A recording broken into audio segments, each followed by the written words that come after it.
pledge allegiance to the flag of the United States of America and to the republic for which it stands, one nation, under God, indivisible, with liberty and justice for all. Okay, the February meeting minutes were sent around by email. Do we need any discussion, any corrections? If not, if I can have a motion. Second. All in favor? Aye. Any opposed? Okay, under correspondence, we have nothing for the DOH enforcement list. I'll let Ann talk about the stroke center designation. So we did get notification that Olean General Hospital, which is not in our area, but just making you aware that they met the criteria to be designated as a stroke center in New York State. And I just thought I would share, these usually go directly to the agency. This one happened to come across my desk because they didn't have a contact, but we did receive a very nice follow-up that involved LifeNet of New York and Carthage Area Rescue Squad on a successful EMS recognized the need for the comprehensive stroke center transported via air medical, and patient had a positive outcome. So I just thought that was worth noting. Again, many of these just may not cross my desk. They may go directly to the agency, but since it crossed my desk, I thought I'd bring it forth here. So that's it. Yeah. Old business, state EMS meetings. There has not been one since our last meeting. The next one's May 7th and 8th, I believe. BLS CME requirements. BLS CME requirements were rolled out. And we're currently going to be working to set up training for the CME managers. I did some initial training and did my first group training in Brownville on Saturday. So, folks have been fairly receptive. There's a few that weren't. But again, I reminded them that when agencies signed up for the adjuncts, they said that they were going to do this training on an annual basis anyways. Now we're just having them track it better. Okay, program agency report. Oh, you are flying because I don't even have my PowerPoint pulled up. Any questions on the BLS CME requirements? This is going to be a quick meeting.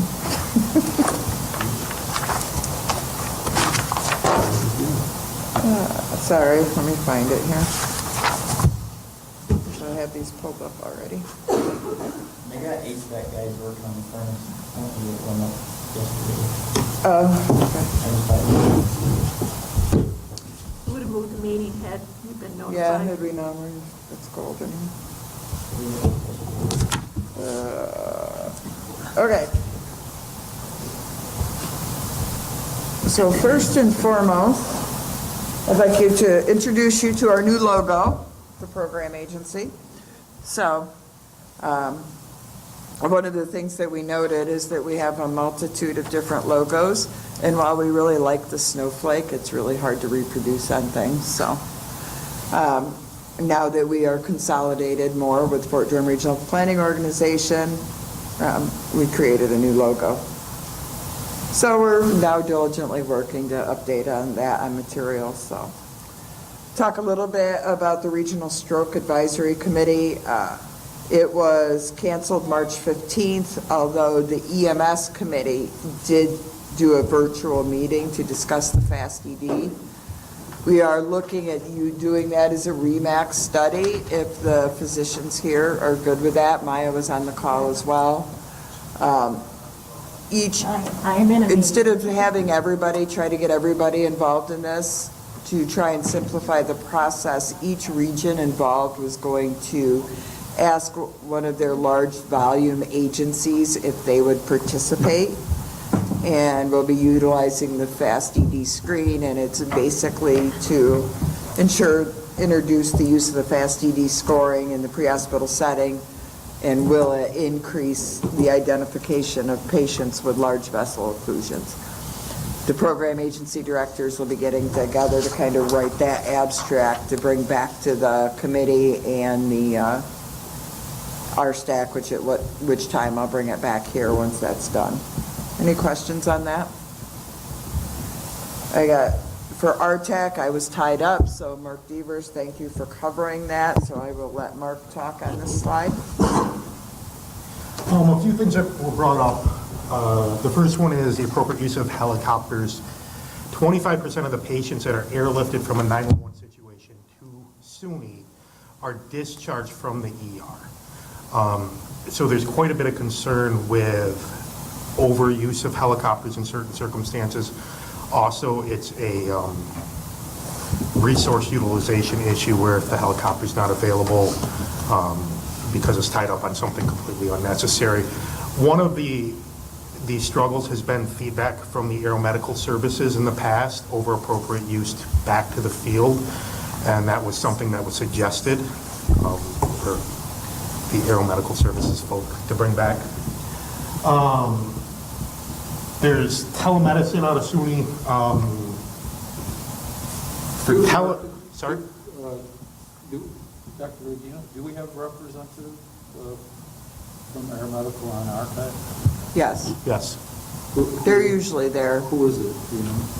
It depends. Kobe's there sometimes Bryce is there, sometimes. As of this, I'm going to start attending on behalf of us because we send our hospital development representative, and this kind of muds into my realm more than it does his. So from our end in our quality assurance process, we do kind of weed out those ones that are inappropriate utilization, but from the opposite end, the patient has the right to refuse, but a lot of the times it's hard to kind of hand that patient back to the ambulance because they're pretty thoroughly convinced that they need to utilize us. We don't see it quite as often in the central New York area as much as we do in the farther reaches south and the farther reaches north.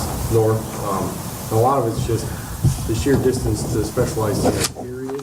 They're nervous that the patient may potentially be having a stroke or may potentially end up transferred anyways, and they're trying to utilize our resource to move the patient down there to begin with instead of moving into local area hospital and then worrying about the transfer to definitive higher level later on down the road. So there's kind of multiple facets to that. I agree with everything Yeah. you said, Matt. So I think it's a responsibility of the tertiary care facility to give feedback to both ground and air as they do for their strokes. So it's very easy at the end of the day for them to point fingers at their med to say they're 25%. So anyway, I'd like to know what our tech can, maybe next time we go down, or Mark, what they're doing to provide the feedback. That's coming later. There's a lot of push, and CMAC and SEMSCO are getting involved to take trauma patients to trauma-designated facilities. Pediatric trauma patients should not be taken to adult trauma centers when there's a pediatric trauma center available. Obviously, for us around here, it doesn't really apply. SUNY is the only pediatric trauma center that I'm aware of outside of the Albany area. They will be providing quarterly reports to ground services for both 911 and interfacility follow-ups.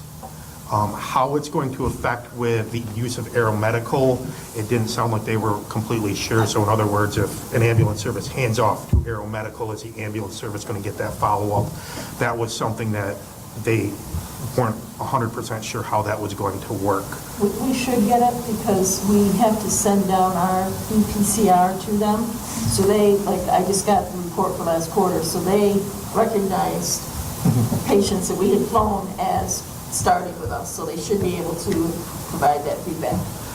There are 3 EMS-directed PI projects that they're working on. The first one is a scene time of less than 10 minutes.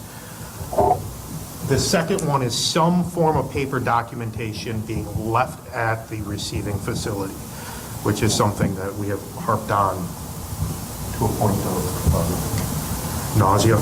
And EMS trauma activation is another thing. They want that actual when there's a trauma for EMS to activate the trauma response. It's something up here that unless you're transporting by ground to SUNY, it doesn't really occur. The helicopter services through their report do it all the time, I'm sure. So the final thing is they're looking at ways to increase the number of level 2 and 3 trauma centers without putting the existing trauma centers out of business. And they're, whether it's population-based or mileage-based is something that they're going to be working on. But they don't want to flood areas with trauma centers, but they do want to increase the number of outlying trauma centers throughout the state. And that's it.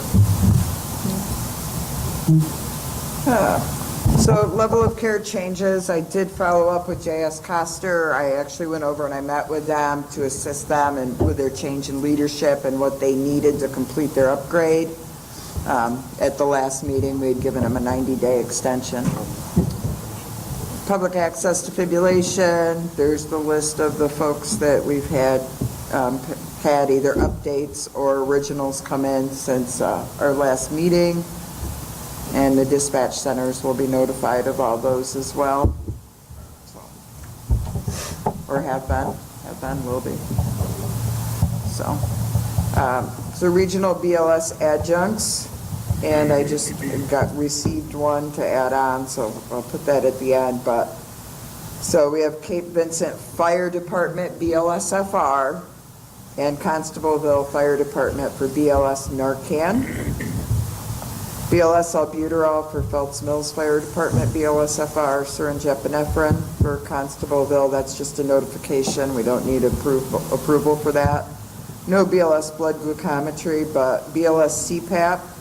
I have the paperwork for Potsdam Volunteer Rescue Squad, and I just received, and it looks like it's all in order, Canton Fire Department, Canton Rescue, sorry.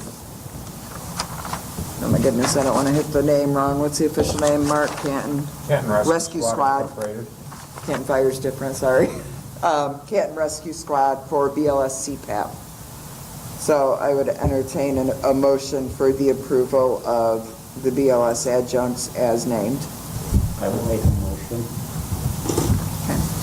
Second. All in favor? Any opposed? All right, so this is just informational. So our total transport and ALSFR agencies in the region, it kind of gives you, I took away the whole list of everybody because it was getting too full. You know, we have total in transition. We have 8 folks that are working on going live or have requested information from us. And we have a few that we haven't heard anything from. So I think we said 6 last time, but after I did a little further dive, we got about 8. So just say we are moving. We have about 2 more years before they're all required to be fully electronic. So based on a motion we made a year ago. Still trying to hunt down PCRs from those agencies. They're actually, the list has been diminishing some, but so has our paper agency, so it gets better. Because it won't be long before before March is late too, but they got a few days. So Hospital Hub, I'll continue to encourage all hospitals to sign up if they need the information. I had the letter here at the last meeting, but I have it. And interesting, May is Stroke Awareness Month, and the Coverdale program that we're working in, their director reached out to all the agencies participating in the program and offered them the opportunity to add their logo to a stroke awareness media ad. I put 2 ads, 2 Ds in there. Ad that's going to be aired in the region in May. So hopefully folks got back with them. So if they participated in the Coverdale Stroke Project, they should have received an email. So we have a bunch of CME skill sessions that are coming up. We're also going to be doing one at Spring Fling, which we're going to get on the calendar as well. So South Jeff, Potsdam Rescue have got some of theirs scheduled. Our office did BLS CPAP in Lisbon. We had providers from Madrid and Lisbon Fire Department there. There was 12 providers we trained in BLS CPAP. And the syringe epinephrine, BLS Narcan, albuterol training we did at Brownville. There was 5 providers. ALS inspection at Cape Vincent Ambulance, and they had everything in place, it very nicely put together, and all accounted for. So EM Resource, all hospitals, agencies have received their credentials. We're hoping that the administrators are getting their other administrators in, and the end users all put into this. If you did not receive or you need assistance with getting your agency providers, this will be your new notification process for hospital resources. So, or when hospitals go on diversion, so every agency needs to get their providers in there, and the hospitals need to get their end users in there who's going to be updating the system on their capabilities. So we'd like to go live June 3rd with that, and again, our office can assist you if you need help getting folks set up in the system. It's pretty simple once you get going with it. So we did receive a bunch of the pediatric emergency care coordinators. We put a request out at the last meeting and our all over county meetings. So these agencies have a person who will be dedicated to promoting pediatric care and ensuring pediatric resources are available for their department. So they all stepped up to the plate. Thank you to them. And they have been sent to the state, and they are noted on the PECC website, and they received a certificate of recognition as well. And as things, move forward, we'll have more information for them. So agencies can still apply if they would like to designate someone in their agency to be a pediatric emergency care coordinator. And basically, it's just they're going to be a resource, and they're going to promote pediatric awareness and care and education. They don't have to do it, but they'll be given the resources to promote that. So that's it. Told you it was going to be short. Any questions? I was wondering, has anybody noticed that I'm not sure about the schools for paramedics around North Country and everything like that. It seems like there's been a dearth of paramedics lately. My Cranberry Lake department's probably going to go basic in June because of only 1 or 2 paramedics and a little bit of in-house bickering. I'm not sure what the hell's going on there. But also, twice in the last week, doctors have had to ride with ambulances to go to upstate or Syracuse because there are no paramedics available, even from Guilfoyle and Seaway and RV Lawrence. I mean, we thought we were getting one Friday, and it turned out they showed up. They told us they were ALS, and they turned up they were basic. So I had to ride with them for 5 hours and everything else. But is anybody else noticing that there is a dearth of paramedics in North Country? So we have a huge shortage going on, and we're working on it diligently, different ideas, but realistically, we could be looking at more of a basic system moving forward, and if you have any resources, or the hospital has resources, or we want everybody to hopefully join forces to help us solve this, because it does affect the hospitals with the interfacility transports. Yeah, I've had significant issues out of both of my facilities too. Yeah. It's almost impossible to get an ALS crew. And a lot of times I can't get a BLS crew either, because I can send the nurse or I can send somebody to go with them. I can't get a BLS crew. Well, for the one Friday, actually, the one reason they wanted to transfer this patient out sooner was because they were having a RN staffing issue, because we don't have enough RNs at our hospital either. So it's a little bit of everything. It's all about training, and I'm not sure what's happening, but it's been getting worse lately, that it's forever, it's 8 o'clock at night, we can get an ambulance to you at 7 o'clock in the morning. Yeah. But this patient has to be, Yeah, nights and weekends are the worst. and you talk about using choppers and stuff like that, but, sometimes we have to, because it's the only thing available. Or one of us goes with them. It is, and I think St. Lawrence County is suffering this ill a little bit. It's a little bit harder in St. Lawrence County than it is in Jefferson County right now. It is a lot. Huh? I would use the word it's a lot. Yeah, a lot worse. A lot worse in St. Lawrence County. I was trying to be politically correct.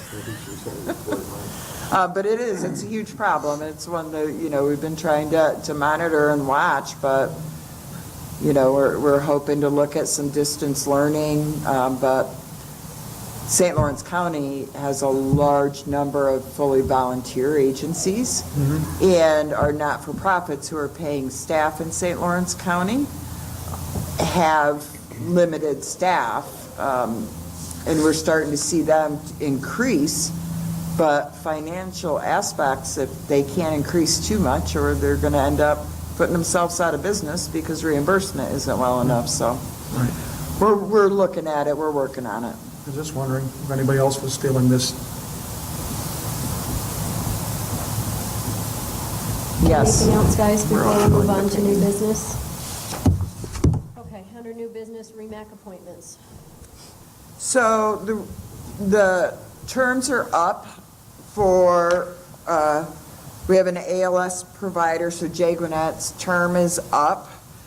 And in Lewis County, we have a BLS term that is up, so Steve will be leaving us at the Remac. So I would actually like to say thank you to Steve, because I think he's ready to retire.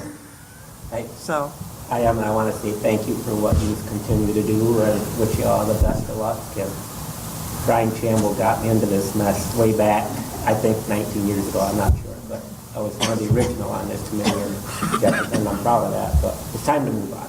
So, For some of us that live in Jefferson County, we don't think about the 20-minute drive to get here. But for those of you that come from St. Lawrence and Lewis County, and we know what the weather can be like sometimes coming here, we truly appreciate your commitment in helping us. So, you've been a great asset, and actually was the only BLS member forever on the committee. So again, we're hoping. So there were a few other positions that were expiring, but the people that held those positions, such as Paul Barter and Melissa Brook, just came into those positions because they were filling a vacancy, so we're going to extend those positions.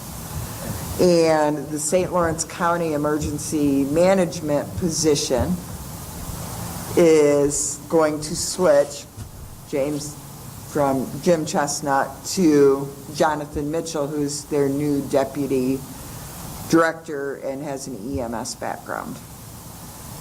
So and then Jefferson, you were going to reach out to Joe Plummer because Joe Bova was the emergency management. And it's going to be Chuck Ruggiero. Chuck is the new deputy. Okay. And I forwarded the applications to him. And so hopefully we'll have that for the next meeting for both Remac and Rumsfeld. So I will be putting out notice before the June meeting if anybody's interested in serving in the Jefferson ALS provider or the Lewis County BLS provider on the Remac committee. So the other one that was expiring was the educator position in Lewis County. And I had talked to Mark a little bit, and he talked to Carla. There's only two of them over there, so I think Carla's going to start coming to try and take Mark's. I've convinced her to attend some meetings over the next year that will hopefully recruit her to ultimately be my replacement in another year. Yes, so that's where we are with the Remac appointments. Does anybody have any questions regarding those? And again, just another reminder that on this committee, everybody is welcome to attend and provide input, but the only voting members are the physicians. So that's it. Nobody has any questions for me? All right, strategic meeting.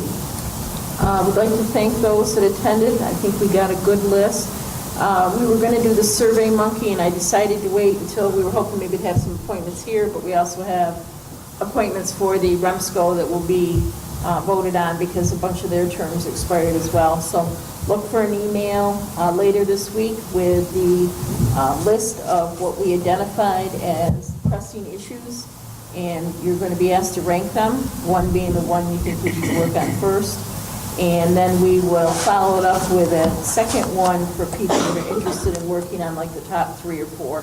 We originally was going to do it in one email, but I thought if everybody chooses the ones that end up 9 and 10, then that would be an issue. So the first email will be to rate them, what you think is the most important, and then the second email will be taking the top 3 and saying, can you assist on any of these committees so that we can, so that will be coming out at the end of this week.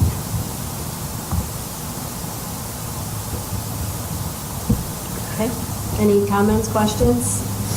All right, Dr. Waters, I'm told you have some new business that you'd like to bring forward. Okay, I have, it's just some questions. I'm currently working at the NRCIL, Northern Region Center for Independent Living, and we do advocacy for the disabled, for people with disabilities, and our systems advocate brought up that the government has signed a bill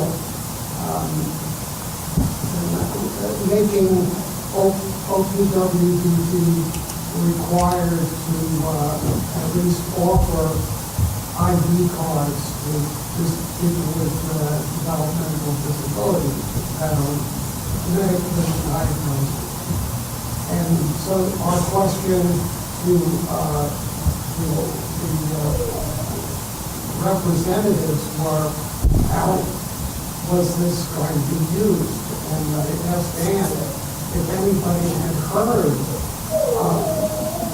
it's for the police, fire, and EMS.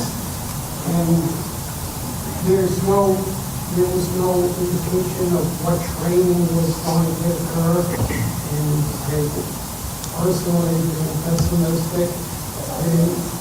For law enforcement, unless the car is bulletproof, if a police officer responds and somebody goes for their wallet, I'm thinking that's going to be disastrous. So I wanted to ask whether anybody knew of this requirement, or, what was going on. We actually asked the assistant to Senator Ritchie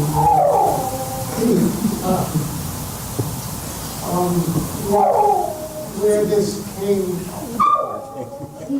He's hungry. He surely is. Where this came from, and of course they're going to get find out from the senator who proposed it, but the governor already signed the bill.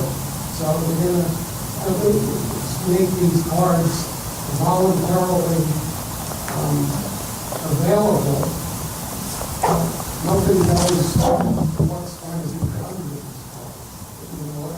I understand the concept that people should be sensitive for people with Alzheimer's or other disabilities to provide better care. I wasn't sure how a card was going to do that,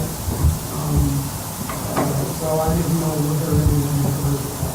So that's the big thing. Has anyone heard about it? Can anybody conceptualize how this would be used? We've heard about it. Public health may be aware of it. We talked about it at some of our fire zone meeting. Dispatch was aware of it. It was Bill Plummer, and we're actually talking about it. We've got an EMS meeting in Jefferson County April 15th, and that's kind of one of the bullet points to make people aware of them. I did run into somebody whose child had one, and I wanted to see one, see what information they had, but I haven't seen one yet. But my understanding is, like you said, it's got some demographic information, and then there's some information about how the person maybe will react, their attitude, things like that. How, just because somebody isn't answering the question doesn't mean that they're ignoring you, that type of thing. It has some explanation in the narrative. It deal with that person. But I've not seen one in my hand yet, though. So is there a, what's that training that's supposed to disseminate out? Not, I haven't heard about any training other than making people aware that these cars are going to be made available. I asked questions, how do you get them? You just fill out the, when I went online for the link, you can fill out this information. I don't know if it's an automatic, I don't know if it goes through a process, if somebody's going to issue. Nothing was explained how to get the car. So just fill out this information, and I don't honestly know what happens to that. Is it an automatic, or does it have to go to a provider for verification? That wasn't explained very well. Yeah, I didn't see, I saw that there was a website with an application. I didn't know what I don't know where the application goes, and what happens to that for that. Okay, so there is some information about these cars. A little bit, it started. We're going to give these Have you seen the cars? Have you seen what they look like? Yeah. No, I mean, I've seen, I don't know what the information is on them, I don't know where they come from, or that. I've only heard that it's supposed to, one has to be medically diagnosed, and two, to give some information, for particular, like I have required, where a person may be diagnosed. One, but that was required.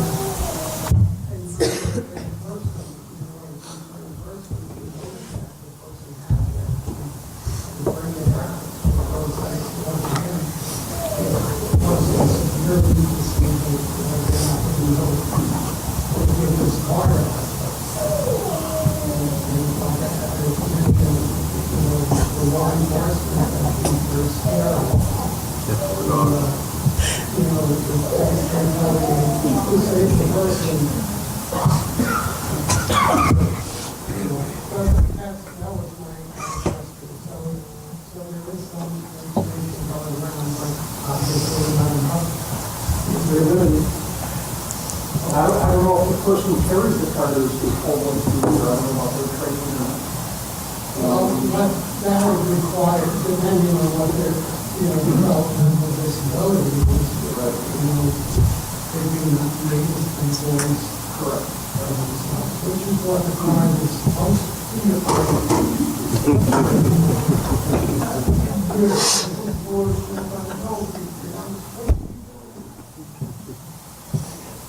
Does anyone else have any new business that they'd like to bring forward? If not, our next meeting is June 3rd. There is no CQI tonight. So if there's nothing further, if I can have a motion to adjourn. Second. All in favor? Any opposed? All right, thank you.